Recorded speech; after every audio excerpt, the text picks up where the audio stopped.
This is Alex Hormozi doing a little, telling a story to somebody that he met on an airplane, I believe. And it's kind of inspirational. I watched the first part already, but I wanted to circle back and broadcast this one. So we'll see how this goes. Here we go.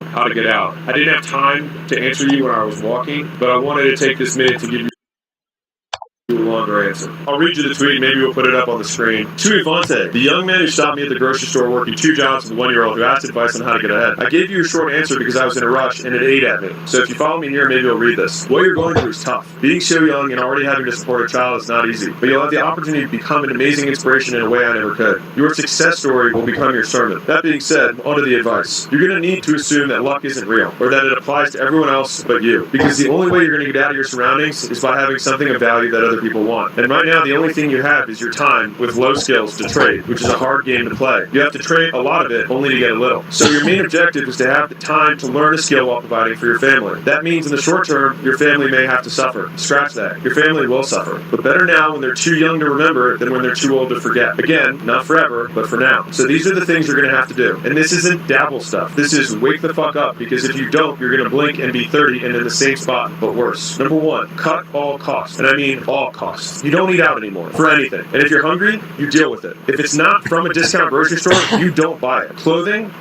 what you've got is everything you need for the next 2 years. Period. No exceptions. Reuse, trade, or go to Goodwill. You go to work, you go home, and home is ideally with your family. And when I say family, your folks. And if you don't have folks who've got room or a couch or a basement that you can stay at, the worst case is with another family also trying to make it and save. So it's 6 of you, 8 of you, 10 of you in one spot, all splitting it, all of you contributing. And it's going to be as cheap as you possibly can. Number 2, increase your income. You're working 2 jobs. Your free time, I want you to spend applying to other jobs closer to what you want to do. He said he didn't like either of the things that he was doing at that time. So any at-home phone sales job has starter roles that require 0 experience to pay $40,000 a year or more. Do that and work your other job in between. If you can't, drive Uber. If you don't have a car, save up until you do. Number 3, the easiest thing to sell is someone else's stuff. So start there. Then learn how to buy stuff for cheap and then flip it. The bigger the thing, the more you make. You go from flipping carts to furniture to home, and the limit never really stops from there on. Final note, I could hear the stress in your voice when you were talking to me about your situation. It sounded like you didn't know what to do. Sadness comes from a lack of options. It's a feeling of hopelessness. But whenever you feel that, I want you to think, this is ignorance, not sadness. It means I don't know enough, and that I can control.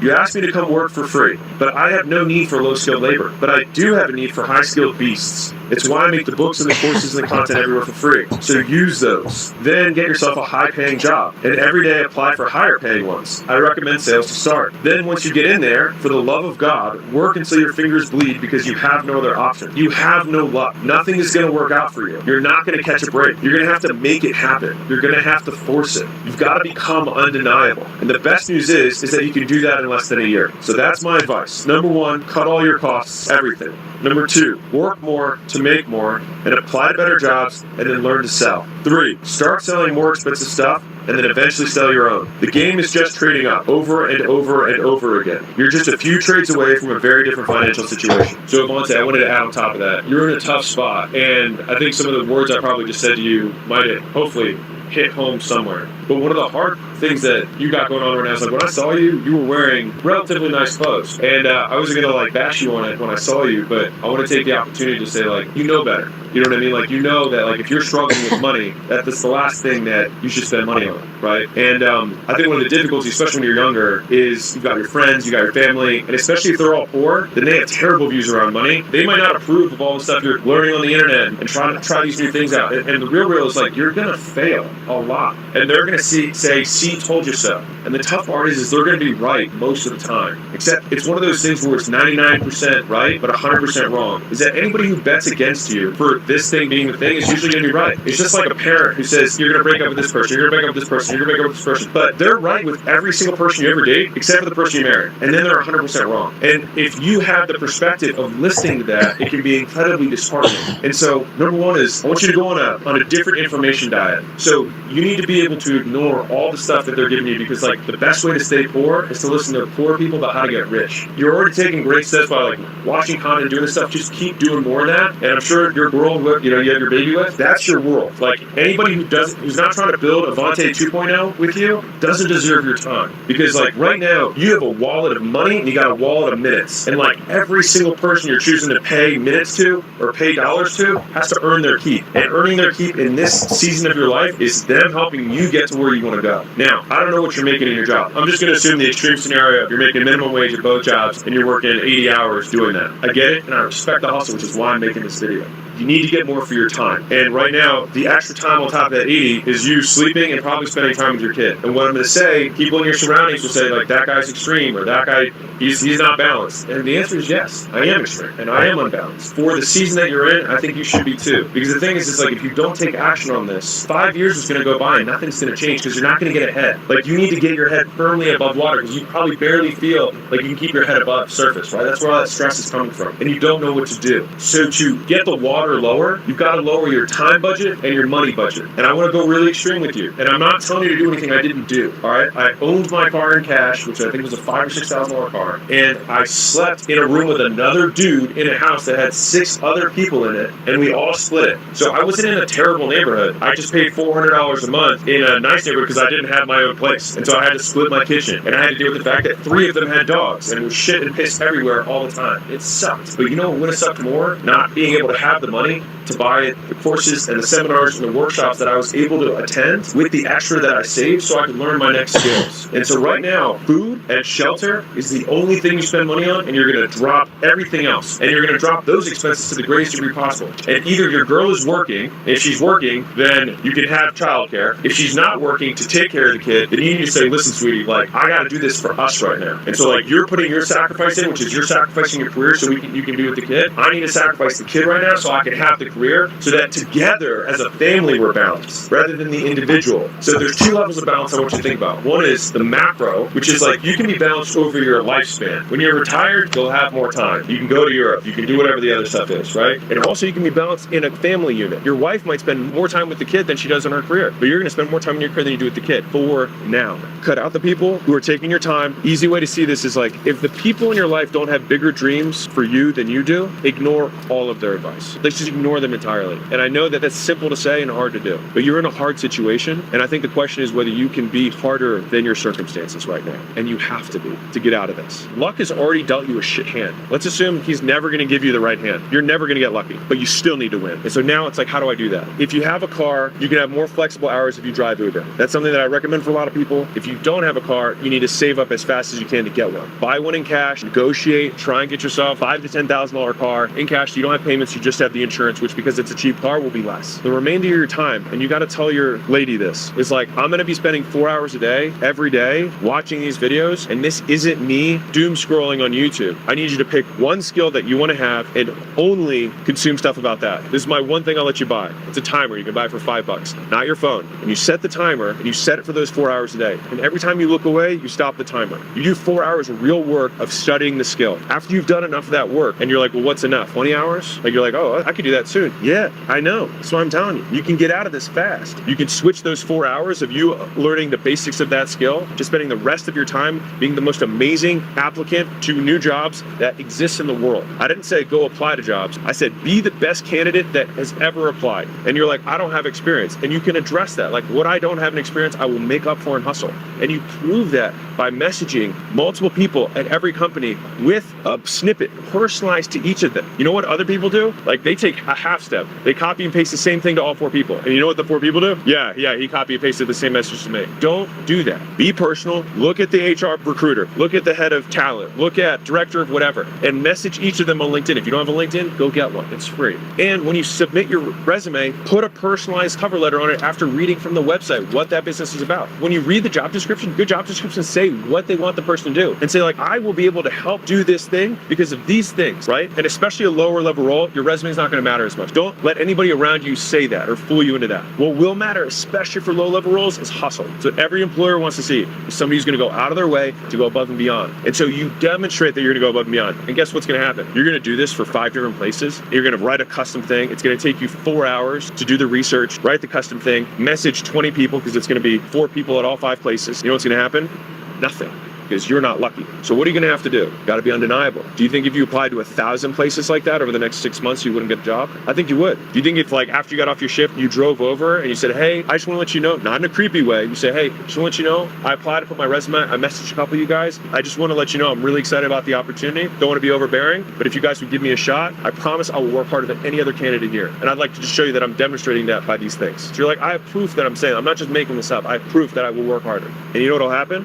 One of them say, I'll give you a shot. And then when they give you that shot, shove it in everyone's face how hard you work. Not by what you say, but by what you do. Be silent and just kill. Look at what the top guy does and do twice as much as that guy does. Be Kobe for whatever the job is. If you don't know the whole story about Kobe, he did 3 practices a day while everyone else did 1 or 2 because he wanted to get ahead. And in the beginning, he was worse than them. And then he got as good as them. And then he became better than them. And he kept doing 3 practices a day until eventually no one could catch up. Because if they were doing 3 practices a day, they would just keep up with his rate of progress. But he got ahead. And so the guy who's number 1 at whatever that business is probably works better than you and he works longer than you. And so you can't just match him to get ahead because he'll always be ahead. You got to match his current effort and then do your I'm going to get ahead of you effort. Like when he clocks out is when your work clocks in. That's when Avante 2.0 clocks in. And the thing is like if you can adopt this, like if you can really internalize this, you're going to crush. You're going to win. You can make luck not a factor. When I had Jacob, my 19-year-old, my son, I'm kidding. When I was talking to him, I think he was 16 actually. Or 15 or 16 when I started talking about this. Imagine, he's even less reason to get a job than you, all right? Less experience. I gave him 3 words, and he said he still remembers them this day.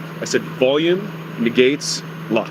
If you need to put it on the back of your phones as a reminder to yourself. Because in the beginning, the volume you're gonna do is the timer of you watching the videos and taking the notes and watching the videos, learning the lingo, learning the language so that when you get into an interview, you know what to say. And then reps is gonna be watching mock interviews on YouTube, watching people who are hiring experts talk about the best ways to present. Watch some of Leila's videos about how to interview correctly. You do that stuff, you'll put yourself ahead of other people. Volume. Okay, cool. Now you're like, okay, but I'm not getting interviews. Volume negates luck. Crank the timer. Start doing the reps. 1 a day, 2 a day, 3 a day, 4 a day, 5 a day, 6 a day, 10 a day, every single day. You're like, wait, that's 40 messages that are personalized and 10 cover letters. Yep, that'll probably take about 4 hours. And then what do you do tomorrow? Set the timer, you do it again. Next day, set the timer, you do it again. What do you do the next day? You set the timer, you do it fucking again. And you keep doing it. And on the ones that you really, really like, you drive over there after you get off your shift, you stop by and just say, hey, I'm Avante. I'm really excited about the opportunity. I think I can help. I applied. If you got a couple messages from me, I promise I'm not a weirdo. I just did it because I wanted to stick out from the rest of the pile. Because I know you guys, I'm sure, for an opportunity as good as this, you probably got a lot of people who are interested. I just will promise you that I just want a shot. You say that, they will give you the interview. And if they don't,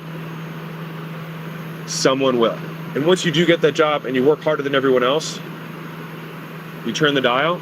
And you don't do it for a week. You don't work harder than everyone else for a week. You don't work harder than them for a month. You don't work harder than them for 6 months. You work harder than the top guy for a year, for 2 years. And you're like, well, shit, dude, I'm already like 2 or 3 years from now. Yeah, I said it was a season. But on the other side of this season is everything else that you want. And so if I said, Avante, in 36 months, are you willing to give me 36 months to get yourself out of the feeling that you have right now? You're like, I'm sick and tired of being poor. I'm sick of not being able to buy the stuff for my girl that I want. I'm sick of not being able to provide for my kid. I want him to be in a good zip code. I want him to be able to have good school. I want him to be able to have these things. There's a price tag on that. The question is just whether or not you're willing to pay it. If you're willing to pay it, crank the dial, and volume will negate luck, but you can't rely on luck. You can rely on volume, because that, I promise you, independent of race, color, socioeconomic background. You're like, wait, some races or socioeconomic backgrounds or how someone appears gives them an advantage. Sure, but if you do it 1,000,000 times, does it give an advantage? Because you only need one yes. If there's like a lesson I can like have you like etch into your brain, is that there's a significant amount of money and opportunity that sits on the other side of being willing to be rejected by a stranger. If you get rejected 1,000 times, you are no worse off than you are right now. In fact, you're better. Why? Because you have 1,000 times experience. And so you either learn or you win, which means in both cases, by doing, you win by default.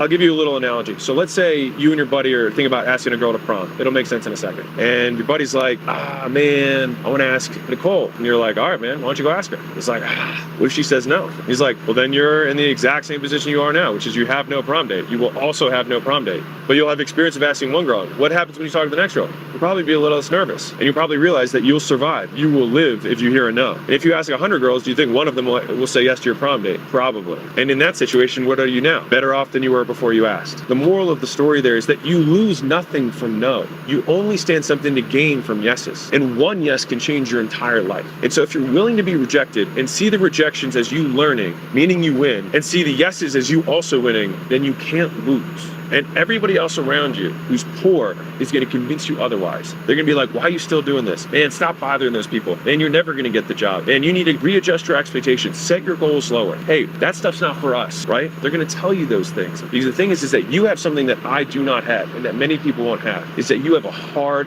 fucking beginning. You have a harder and bigger monster to slay. But the bigger the monster, the more epic the hero. And so these are the stories that you're going to someday tell. And these are going to be the sermons that you're going to be able to give to other Avantes in the future. If you can't even muster the willingness to fail for yourself, be willing to fail for your kid, for the story that you're going to tell them. And be willing to fail for the 1,000 other Avantes that you'll be able to someday tell your story to, so they can get out of their situation. So I didn't have time to say that, but hopefully I give you a couple more minutes that give you a little more context. I think I can speak confidently for all of Hormozi Nation. We're all rooting for you.